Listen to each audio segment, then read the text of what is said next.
केळुसकर गुरुजींनी ज्या वेळेला पहिल्यांदा शिवचरित्र लिहिलं त्यावेळेला शिवचरित्राची खुलेआम विक्रीस मनाई होती, इंग्रजांचं राज्य होतं. त्यावेळेला बाबासाहेब आणि केळुसकर आपल्या डोक्यावरती शिवचरित्राच्या थप्पीच्या थप्पी रचून दारोदारी जाऊन विकायचे.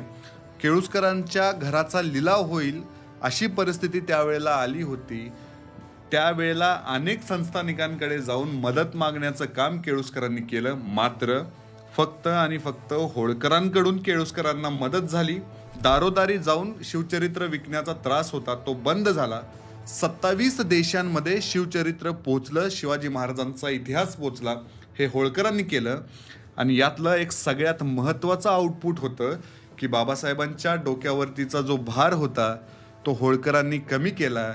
आणि याच बाबासाहेबांनी संपूर्ण हिंदुस्थानातल्या उपेक्षित वंचितांच्या डोक्यांवरच्या, मानेतल्या, हातातल्या पिढ्यानपिढ्या गुलामीच्या जोखडातून त्यांची मुक्तता केली. फुले आणि आंबेडकर हा एक कनेक्ट आहे ज्याची चर्चा पुढचं सोशल इंजिनिअरिंग करत असताना वारंवार झाली पाहिजे.